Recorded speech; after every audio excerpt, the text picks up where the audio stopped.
Como é bom nós podermos adorar ao Senhor de todo o nosso coração, né, com os cânticos. Isso é maravilhoso.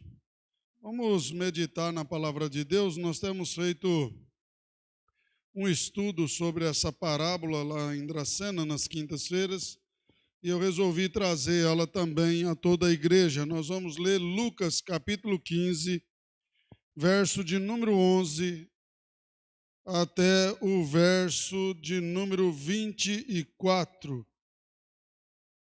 até o verso de número 32. Verso 11 até o verso de número 32. Lucas capítulo 15, verso 11 ao verso de número 32. A palavra de Deus nos diz assim: Continuou certo homem que tinha 2 filhos. O mais moço deles disse ao pai: Pai, dá-me a parte dos bens que me cabe. E ele repartiu os haveres. Passados não muitos dias, o filho mais moço, ajuntando tudo o que era seu, partiu para uma terra distante e lá dissipou todos os seus bens, vivendo dissolutamente. Depois de ter consumido tudo, sobreveio àquele país uma grande fome, e ele começou a passar necessidade. Então ele se agregou a um dos cidadãos daquela terra, e este mandou para os seus campos a guardar porcos. Ali desejava ele fartar-se das alfarrobas que os porcos comia, mas ninguém lhe dava nada. Então, caindo em si, disse: Quantos trabalhadores de meu pai têm pão como fartura, e eu aqui morro de fome? Levantar-me-ei e irei ter com meu pai. Ele direi: Pai, pequei contra o céu diante de ti. Já não sou digno de ser chamado teu filho. Trata-me como um dos teus trabalhadores. E levantando-se foi para seu pai. Vinha ele ainda de longe quando seu pai o avistou, e compadecido dele, correndo, o abraçou e beijou.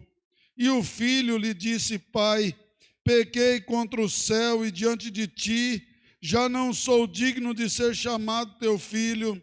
O pai, porém, disse aos seus servos: Trazei depressa a melhor roupa, vestiu, põe-lhe um anel no dedo e sandália nos pés.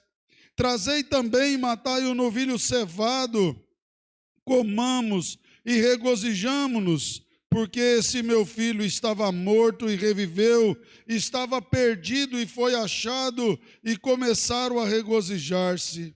Ora, o filho mais velho estivera no campo, e quando voltava, ao aproximar-se da casa, ouviu a música e as danças. Chamou um dos criados e perguntou-lhe o que era aquilo. Então ele informou: Veio o teu irmão, e teu pai mandou matar o novilho cevado, porque o recuperou com saúde. Ele se indignou e não queria entrar. Saindo, porém, o pai procurava conciliá-lo, mas ele respondeu ao seu pai: Há tantos anos que te sirvo sem jamais transgredir uma ordem tua, e nunca me deste um cabrito sequer para alegrar-me com os meus amigos. Vindo, porém, esse teu filho, que desperdiçou os teus bens com meretrizes, tu mandaste matar para ele um novilho cevado. Então lhe respondeu o pai: Meu filho, tu sempre estás comigo, tudo o que é meu é teu. Entretanto, era preciso que nos regozijássemos e nos alegrássemos, porque esse teu irmão estava morto e reviveu, estava perdido e foi achado. Pai, em nome de Jesus Cristo de Nazaré, nós estamos aqui nessa manhã para glorificar o teu santo nome. Pai amado, para adorar e declarar ao mundo que somos dependentes do Senhor. Por isso, Pai amado e querido, nós queremos fazer isso através também da palavra. Então, Deus, ilumina a minha mente, o meu coração. Tira, Senhor, da minha mente, do meu coração, dos meus lábios, aquilo que são desejos meus, vontade minhas, e coloca na minha mente, no meu coração, aquilo que é do teu coração, aquilo que o teu Santo Espírito quer falar com a tua igreja. Em nome de Jesus, Pai, toca o coração, a mente de todos aqueles que estão nos ouvindo, de todos aqueles que estão, Pai, nesse momento recebendo essa palavra, para que eles possam entender o que o Senhor quer falar com eles. É assim, Deus, que eu oro, agradecido em nome de Jesus Cristo de Nazaré. Amém, Jesus. Amém. Quando nós olhamos para a parábola do filho pródigo, nós já vimos várias e tantas mensagens, direcionadas e faladas principalmente a questão desse filho mais novo, que pede, que busca essa herança do pai e sai para a vida para gastar absolutamente. Mas a parábola do filho pródigo, ela fala em 3 personagens diretamente ligados, que é o pai, o filho mais novo e o filho mais velho. Apesar de Jesus não ter nomeado especialmente cada um desses personagens na ocasião que foi contada essa parábola, esses 3 personagens claramente tinham significados específicos. Quando você olha para Lucas, capítulo 15, o verso de número 1 e o verso de número 2, ele diz que, aproximando Jesus, todos os publicanos e pecadores para ouvir, murmuravam os fariseus e escribas, dizendo: este recebe pecadores e come com ele. Então ali Jesus começa a fazer uma narrativa e falar uma parábola aonde o pai representava Deus, aonde o filho mais novo representava os publicanos e pecadores, e o filho mais velho, os escribas e fariseus. Então, naquele momento, a gente começa a ter que olhar para essa parábola, vendo a atitude desse pai como a atitude de Deus para a nossa vida. Olharmos para essa questão do filho mais novo, que representava o publicano e os pecadores como aqueles que viviam longe, que não conheciam, que estavam fora do contexto das palavras e das coisas ao qual Deus tinha para a vida deles. E o filho mais velho, que era representado nessa parábola pelos escribas e fariseus, aqueles que eram conhecedor da palavra, aqueles que tinham totalmente o conceito do que era a palavra de Deus. E esses 3 primeiros personagens, eu quero falar de cada um deles um pouco, e eu quero primeiro mencionar a questão do filho mais velho, que seria essa mensagem colocada para os fariseus, para os religiosos, na verdade, daquela época que nasce esse grupo, lá com Esdras, Neemias, quando eles estão fazendo a reconstrução de Jerusalém, e então esses homens, eles começam a guardar a palavra de Deus, e foram fantásticos durante um período, porque se não houvesse essa dedicação dos fariseus, talvez lá na frente o homem não conseguiria ter encontrado com as escritas. Mas esses homens, eles passaram a viver muito mais aquilo que estava no papel, aquilo que eles tinham criado como uma filosofia, como uma doutrina, como uma história, e pararam de olhar para o Senhor de uma forma que ele pudesse atravessar os papéis, que ele pudesse fazer coisa nova, que ele pudesse atingir o coração do ser humano. Sabe, no meio dessa festa, desse encontro que a gente vê falando da parábola do filho pródigo, a alegria em Deus de encontrar o perdido, de encontrar aquele que estava morto, soa uma voz diferente no meio desse resgate de salvação, uma voz que destoa ao coração do Senhor. O filho mais velho, ele está triste, ele não está feliz, porque o pai recebeu o pecador, porque o pai recebeu o seu filho pródigo com alegria. O filho mais velho está irado, porque o pai é misericordioso, porque o pai olhou para o filho e teve a sua misericórdia, teve todo o seu amor estendido para o receber de volta, mas aquele filho mais velho, ele não consegue ter isso, O filho mais velho fica do lado de fora, enquanto o filho pródigo está dentro da casa do pai. Quando nós começamos a ler essa história, diz que enquanto estivera no campo, quando ele aproximou da casa, viu a música e ouviu a dança, o seu coração se entristeceu. Sabe, meus irmãos, o perigo da gente olhar para essa parábola e muitas vezes passar por cima de tantas coisas, é que esse filho mais velho, muitas vezes somos nós mesmos.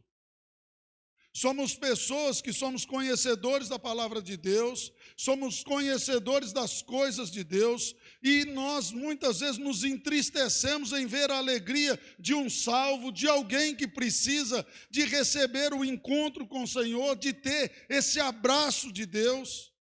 Sabe, o perigo da gente estar dentro da igreja é estar perdido.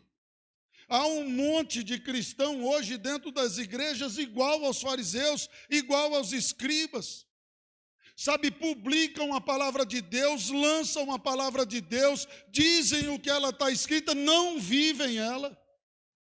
Mas julgam as pessoas, olham para as pessoas como dizendo: eu estou na casa de Deus e eu não recebi o milagre da minha cura, eu estou na casa de Deus e Deus não me deu aquilo, eu estou na casa de Deus, mas Deus não fez aquilo, o porquê está dando para os outros? Sabe, se tornamos pessoas frias, pessoas que não olham mais para a alegria de Deus, que está não no que você tem, mas no que você é. Quantas vezes nós paramos para pensar se nós não estamos dentro da igreja perdido, porque não sabemos quem nós somos. Ter não é ser. Sabe, ter a palavra de Deus no coração, mas não ser ela na sua casa, no meio da sua família, dentro da sua igreja, é um farisaísmo, é uma hipocrisia, é uma farsa do evangelho. Porque se dentro do nosso coração não refletir o coração do Pai, vivemos como hipócrita. Sabe, meus irmãos, é um perigo a gente viver dentro da casa do Pai e estarmos totalmente perdidos. Esse filho representa todos aqueles que estão dentro da igreja, obedecendo lei, cumprindo deveres, sem enveredar pelos antros do pecado, pelos corredores escuros do mundo, e assim estão perdidos. Ainda não encontraram a felicidade com o Senhor. Sabe, nós precisamos começar a entender que o Senhor chamou as nossas vidas aqui. Como nós falamos aí dentro da sala de oração, em outras mensagens, o Senhor nos chamou. Nós fomos chamados não pelos Jacques, nós fomos chamados não por homens, nós somos chamados por Deus. E Deus nos revestiu de autoridade, Deus nos revestiu de poder, Deus nos encheu de graça e misericórdia para ungirmos enfermos, para fazer tantas coisas. Mas o nosso conformismo, a nossa comodidade, muitas vezes nos faz ficar sentado 10 anos, 20 anos dentro de uma igreja, conhecendo uma verdade, conhecendo uma palavra, mas não a exercitando. E quando alguém aparece, a gente não tem alegria nenhuma. Como é triste a gente ver quando uma igreja está morta, sem fazer nada, sem ninguém reagir para nada, e aparece alguém que dá um aplauso. Todo mundo julga, todo mundo arrebenta. Nós estamos vivendo um momento do cristianismo onde as pessoas, elas estão vivendo um farisaísmo tão enorme, porque passam o dia inteiro no Facebook, o dia inteiro nas redes sociais, julgando a vida dos outros e não vivendo ela para si. Pessoas que estão condenando, dando legalidade para Satanás, dando a boca, emprestando a boca para o diabo para dizer mal da vida dos outros, mas não dá uma palavra de esperança. Não tem um momento da sua vida para viver aquilo que Cristo deu. Muitas vezes nós estamos vivendo dentro da casa do Pai, mas nós não temos nenhum tipo de alegria, vivemos com a nossa própria justiça, vivemos com aquilo que nós achamos que é certo. Sabe, ele era veloz para ver o pecado do seu irmão, esse fariseu, ele era rápido. O filho mais velho, muito rápido para ver, não enxergava os seus próprios pecados. Mas dizia: esse não foi o meu irmão, que catou todas as coisas, que foi embora, que gastou absolutamente. Uma das marcas, piores marcas, que a gente tem no nosso coração duro, não convertido, é requerer aquilo que nós não somos dono. Nós não somos dono de nada. Deus é dono de tudo. E Ele dá para quem Ele quer, perde quem Deus quer, Ele retribui para quem Ele quer, e não cabe eu a julgar para quem Deus vai dar, para quem Deus vai tomar, o que o fulano veio fazer, e sim Deus que não nos olha externamente, nos olha internamente. E muitas vezes esse interno da nossa vida, ele só é transformado quando há arrependimento dentro do nosso coração. E a gente muitas vezes estamos vivendo dentro da casa de Deus, não somos arrependidos, somos convencidos. Convencidos por um evangelho cheio de graça, cheio de paz, de um Deus bondoso. A gente chega a ver as pessoas dizendo, nossa, que sabedoria de Deus, que luz. Mas a gente não abre os olhos para enxergar. Muitas vezes Deus tem que nos levar na escuridão, porque lá na escuridão fica mais fácil de olhar a luz. E muitas vezes a gente pede para viver na escuridão. Sabe, meus irmãos, nós precisamos tirar a legalidade. Uma das piores coisas que tem exercido dentro do nosso coração é a legalidade. Quando a gente olha para alguém apontando o dedo para a vida de alguém, essa pessoa, se deixar avaliar a sua própria vida, como seria? Quando eu digo que um irmão está em pecado e não tenho misericórdia dele, eu estou dizendo para Deus, eu quero a tua justiça. Como esse irmão, ele estava vivendo na casa de Deus e ele enxergava a sua justiça. E a gente pode fazer isso. Mas da mesma forma que você está pedindo para os outros ser julgado, Deus vai te julgar. Deus vai fazer da mesma forma com você. Sem piedade, sem olhar para nada. Sabe, nós precisamos estar dentro da casa do Pai, vivendo com alegria. Vivendo com alegria porque Cristo se justificou no nosso lugar. Porque Cristo se colocou como expiação pelo meu pecado e pelo teu pecado. A casa de Deus, ela não é um lugar de dedo na cara dos outros. É o lugar da boa notícia. É o lugar da boa nova. Não é o lugar da fofoca de ficar lá para o lado de fora da casa, conversando com o escravo e dizendo o que está acontecendo lá dentro. Entra para dentro da casa. Esse filho não entrou dentro da casa. Ele não viu a festa do pai. Sabe por quê, meus irmãos? Ele estava dentro da casa de Deus, mas não era livre. Era preso. Era amarrado com seus rancores, com as suas doenças interiores, com as suas mágoas interiores. Era um irmão que provavelmente não tinha amor pelo teu outro irmão. E o que Deus ensina isso para nós? Que se vivemos uma religiosidade falsa, nós não amamos o nosso próximo. E a palavra de Deus, amai a Deus sobre todas as coisas e ao teu próximo como a ti. Será que nós temos amado o nosso próximo como a ti mesmo? Como a nós mesmos? Será que a gente pode dizer, Pai, o Senhor pode me dar de volta tudo que eu desejei para os outros hoje? Tudo que eu causei para a vida dos outros hoje, eu quero para a minha vida também. Porque ninguém dá o que não tem. As pessoas dão só o que tem. E a gente está vivendo esse tempo da pandemia, dessa contaminação, aonde nós já viemos contaminados há muito tempo e há muito tempo. Contaminamos com tristeza, contaminamos com palavra maligna, contaminamos com discórdia, contaminamos com tantas outras coisas. Antes de ficarmos com tanto medo do coronavírus, precisamos de ver quantas pessoas nós já matamos. Quantas pessoas nós já enterramos. Quantas pessoas já não vivem mais por uma palavra que a gente deu. Sabe, nós precisamos ver que nós não podemos nos tornar pessoas que estão vivendo dentro da igreja com seu coração cheio de amargura. Sabe, ele não podia restaurar o seu relacionamento com seu irmão, ele não podia ter uma vida diferente agora com seu irmão. A Bíblia diz que quem não ama o seu irmão até agora está nas trevas, está vivendo nas trevas. Sabe, ele desconhecia o amor de Deus, vivia mergulhado no ressentimento, ele vê o seu irmão como um rival. Se o Senhor deu um novilho para ele, eu merecia 2. É gozado isso, mas não está longe da gente, não. Quando a gente diz, está vendo lá, o fulano não é nem crente e conseguiu comprar não sei o quê.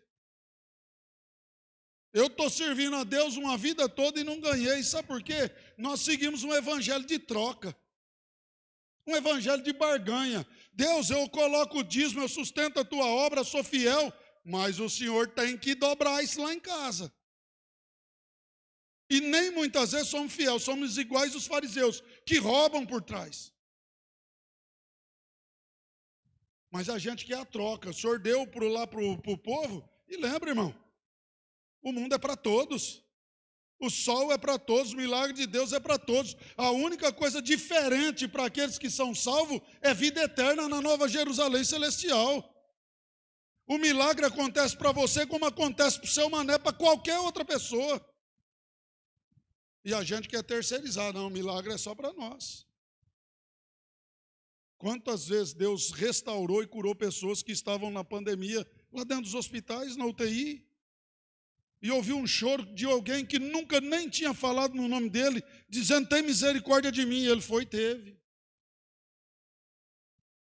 Porque Deus não é esse carrasco que muitas vezes a gente constrói dentro do nosso coração.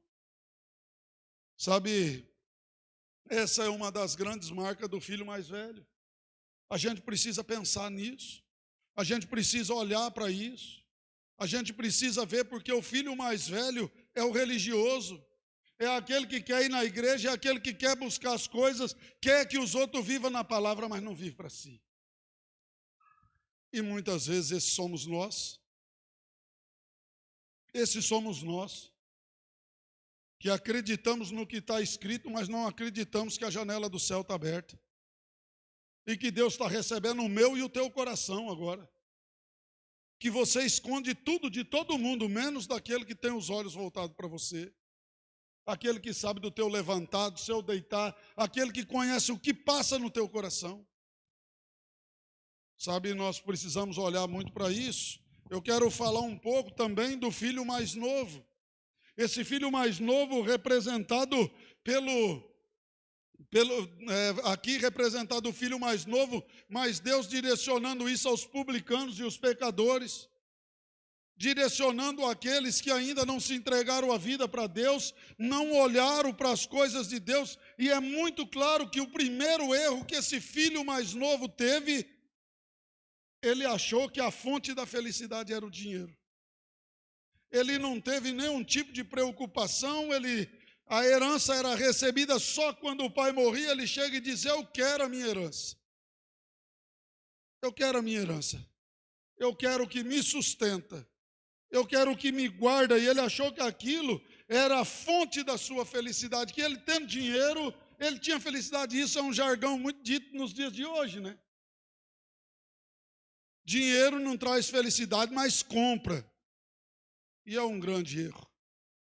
É um grande erro, porque esse filho vai, confronta o seu pai, pede a sua herança, pede o seu sustento e tem uma vida totalmente dissoluta, gastando aquilo que o Senhor havia dado com as coisas e com os prazeres daquilo que não tinha nada a ver com o reino dos céus. Sabe, o dinheiro pode ajudar, muitas coisas podem nos dar conforto, mas ele não pode dar felicidade.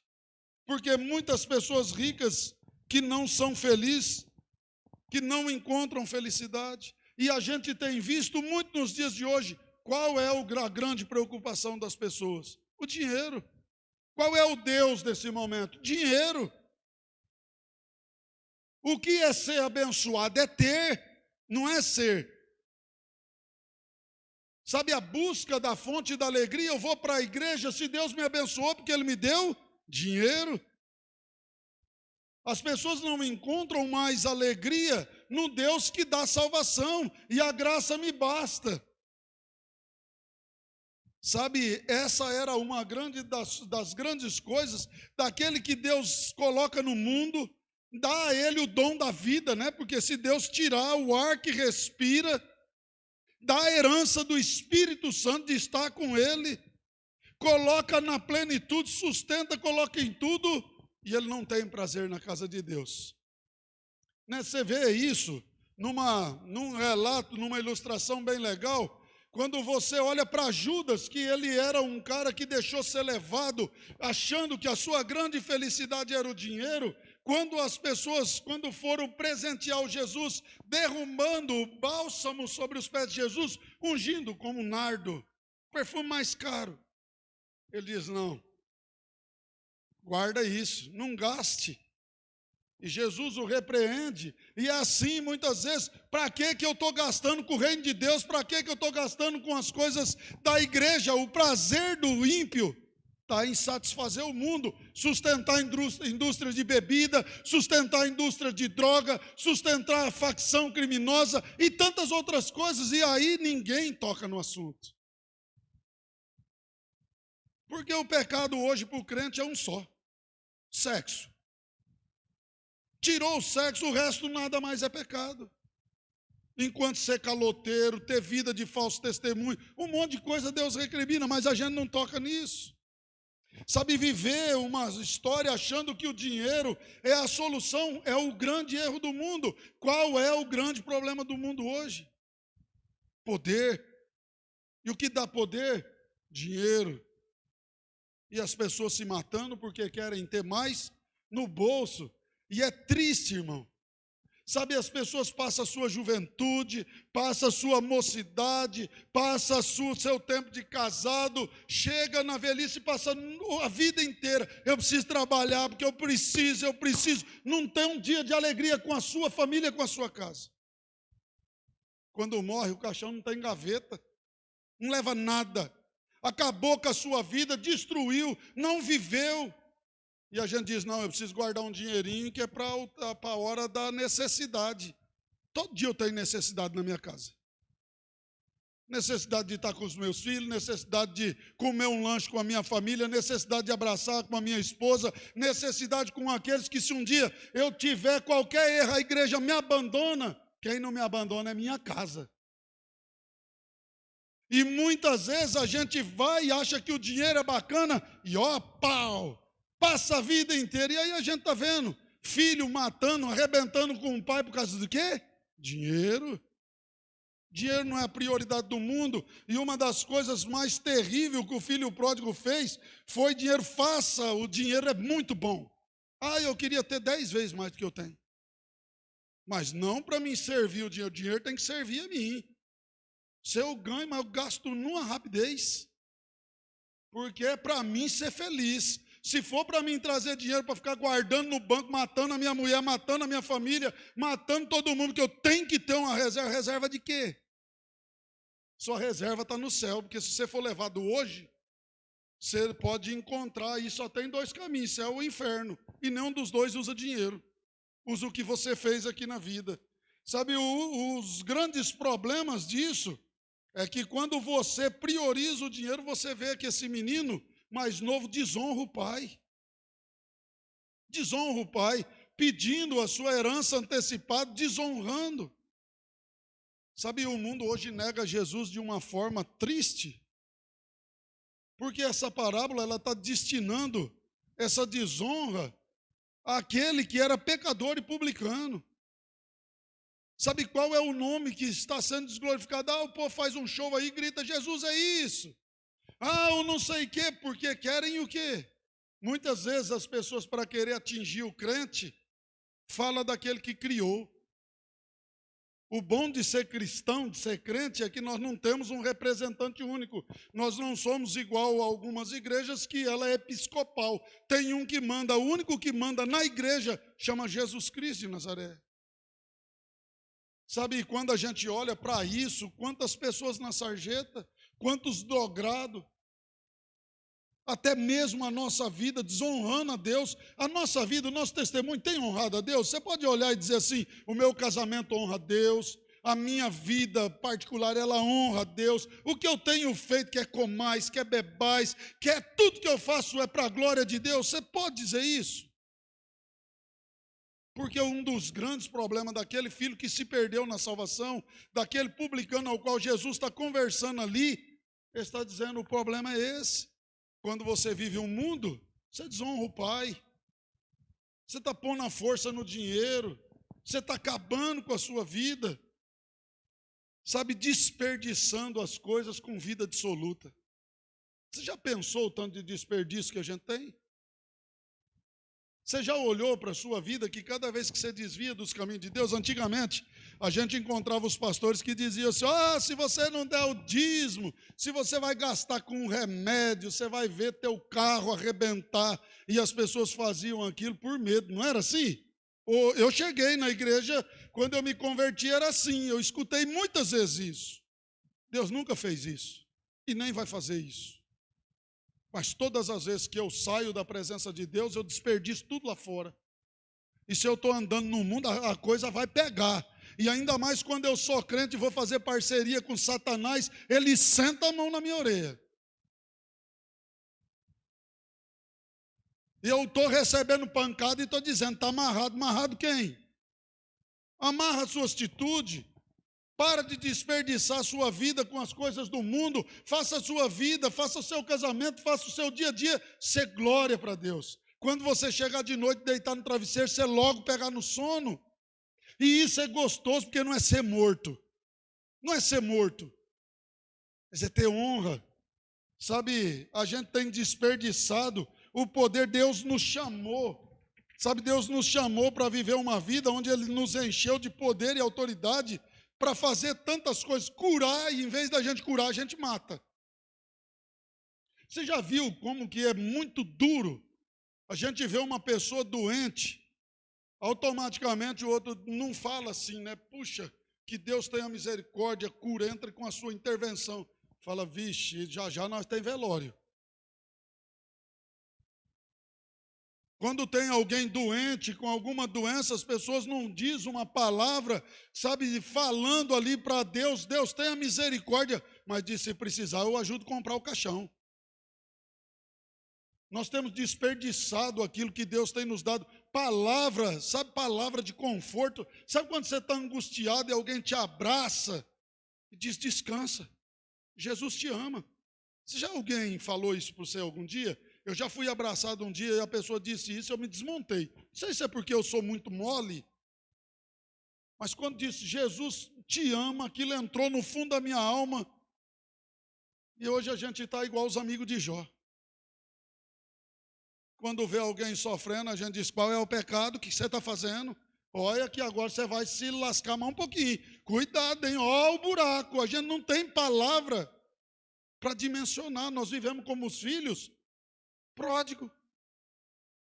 Sabe, nós precisamos começar a olhar para isso, a olhar para as coisas de Deus de uma forma diferente. Essas pessoas que Deus está mostrando aqui como filho pródigo, que gasta com meretriz, que gasta com o mundo, é aqueles que nós, igreja, deveríamos estar preocupados em buscar, estar preocupado em evangelizar.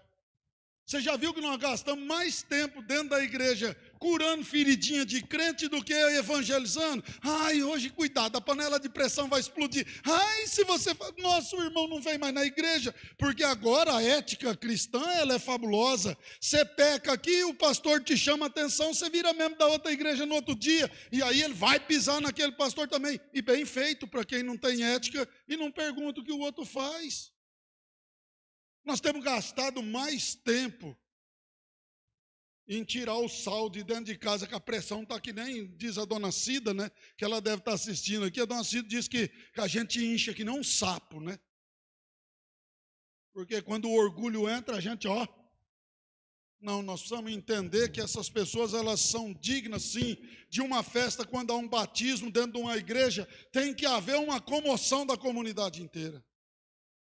Tem que haver uma alegria, tem que se comer, beber e celebrar, porque houve salvação. Será que a gente se alegra? Eu já vi, né? Eu acho que só eu que já ouvi pessoas assistindo o batismo de outro, né? E diz: olha lá, querendo dizer que agora virou crente.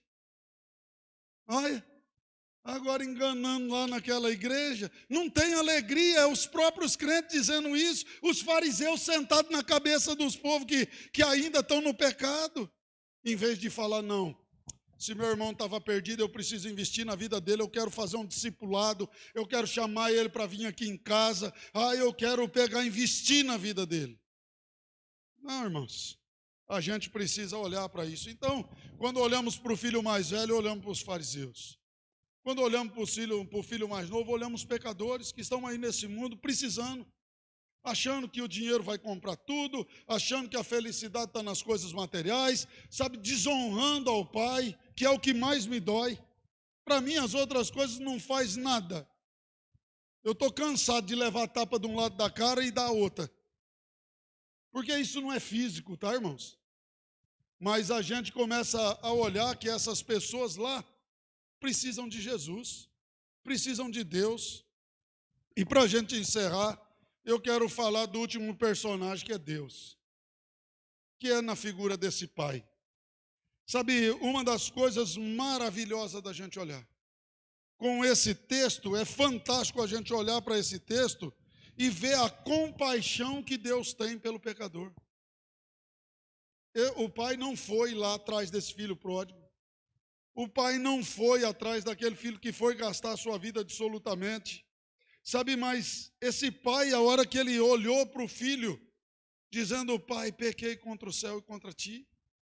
Na tua casa, os seus empregados têm muito mais do que eu, porque comem pão. Aquele pai, na Bíblia diz que o pai sentiu uma íntima compaixão quando viu o filho. Ele não sentiu ódio, ele não ficou irado, ele não cobrou o filho do que ele tinha gastado lá fora. Ele teve compaixão, ele teve alegria. Sabe, Deus tem alegria, irmão, quando nós somos confrontados pela palavra dele e a gente diz assim: pai, é verdade, eu pequei até agora contra o Senhor, eu preciso do Senhor. Pai, eu pequei.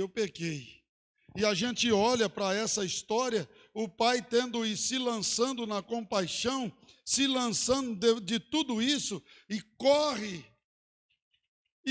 para encontrar o seu filho. Sabe, Deus tem feito uma história muito bonita para as nossas vidas. Deus tem estado à nossa porta e batido, esperando com que a gente tome a iniciativa do arrependimento. Lembra que eu falo para vocês do arrependimento? Quando o filho tem um arrependimento lá comendo bolotas de porco, o pai tem uma alegria pronta, né? Uma alegria em receber o seu filho. Ele corre para junto do seu filho. Sabe, o filho mal tinha chegado em casa, ele estava ainda lá no meio da estrada, um pouco antes, e o pai já estava correndo em direção para ele, para entender. Sabe, aqui a gente vê um senhor correndo em direção ao filho, no meio de um monte de funcionário da fazenda. Um pai que corre em direção ao seu filho, querendo ter alegria pela salvação dele. Sabe, meu irmão e minha irmã, a pressa, né? Diz o texto que Deus teve pressa em ver o filho e diz: traga depressa uma roupa nova, né? Se vestir, tirar o pecado, uma nova aliança, né? Um novo pacto com Deus, um sapato, sandálias novas, nossa sandália aqui, ó, maneira diferente de ver as coisas. E ele vestiu o filho depressa.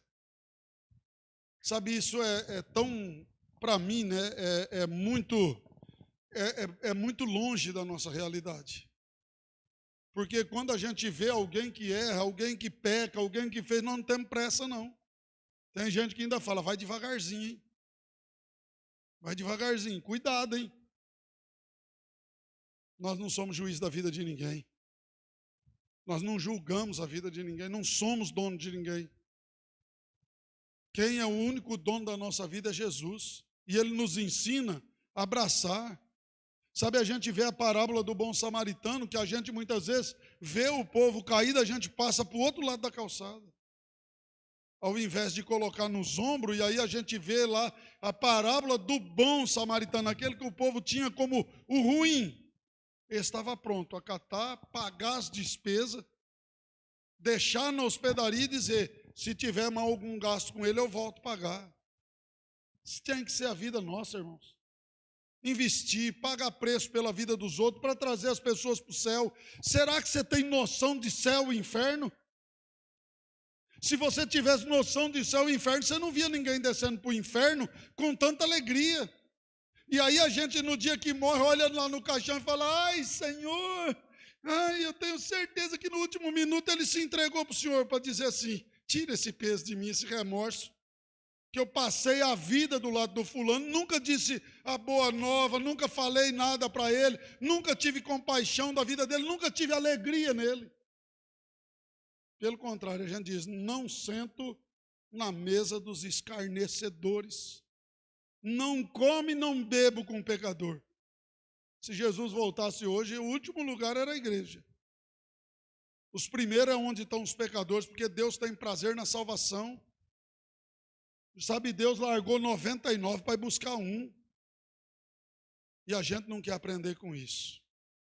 Sabe, Deus, ele é rico, sabe, mas muito rico em misericórdia, em graça. E eu acho engraçado, né? E isso eu vou ainda estudar com o pessoal lá de Dracena. Desculpa, enforcou o filho, né? Pulou no pescoço e o enforcou. E a Bíblia diz isso mesmo. Ele agarrou o filho e beijou. A terceira palavrinha-chave é ele beijou. Sabe aquele pai que agarra, que tem prazer? Nós precisamos começar a olhar para o ímpio com um desejo de abraçá-lo.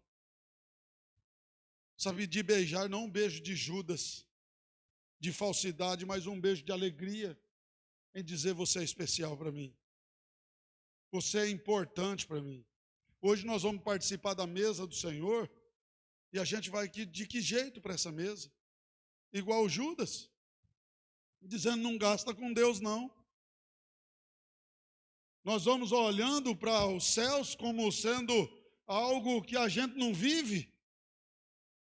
É tempo da gente olhar para Deus hoje e dizer: Pai, obrigado, porque mesmo diante do meu lixo, o Senhor se encheu de misericórdia. Nós temos aqui 1000 atribuições para o filho mais novo, para o filho mais velho, e para Deus eu consigo resumir Deus em uma palavra. Uma palavra, assim, para ser direto, é misericordioso. Um Deus com compaixão. Sabia, a gente precisa olhar para isso. Com quem Deus está falando hoje? Será que dentro do meu coração eu sou quem? Eu sou o filho mais velho, eu sou o filho mais novo, ou eu estou junto de Deus? Eu quero que você pare e medite nessa palavra. Eu tenho sido um portador de palavra de esperança, ou quando eu vejo alegria num lugar, eu já chego e já roubo a alegria, né? O ladrão da alegria. Eu tenho tido prazer nas coisas de Deus.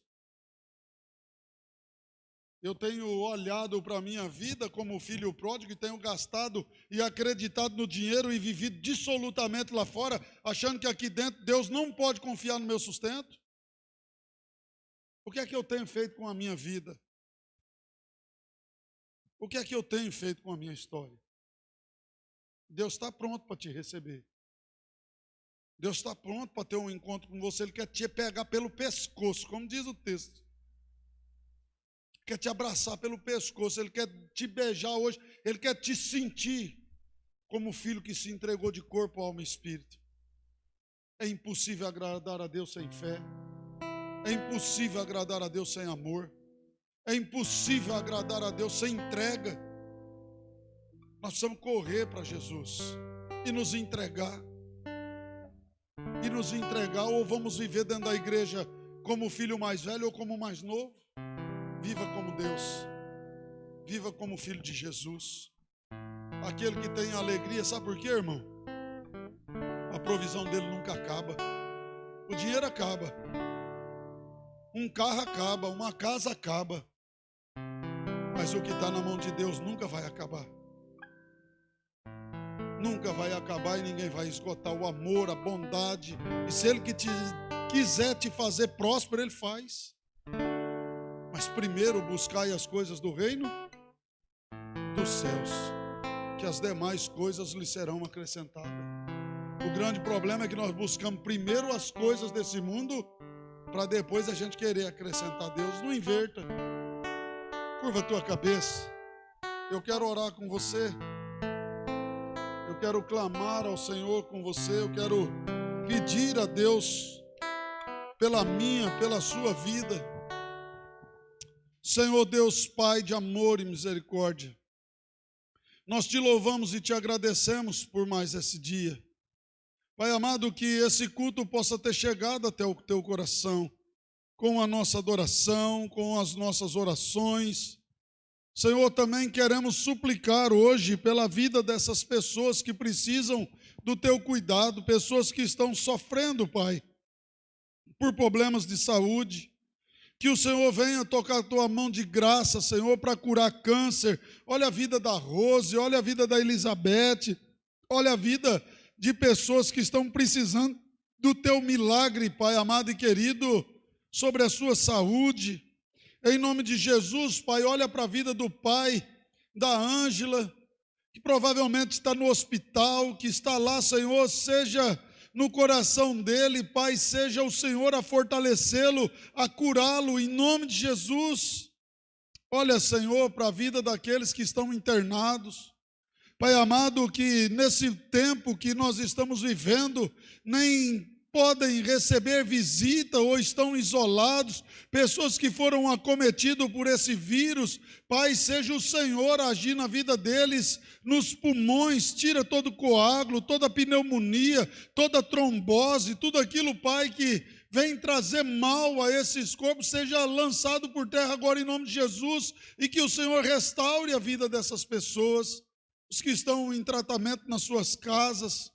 Fortaleça os seus emocionais, a sua vida, a sua imunidade, proteja a vida dos médicos, dos enfermeiros, das pessoas que trabalham nos hospitais, dos atendentes, seja na zeladoria, na limpeza, guarda a vida de todos, seja o sangue do Senhor, o muro de separação desse vírus e de tantas outras doenças com a vida daqueles que trabalham nesse lugar.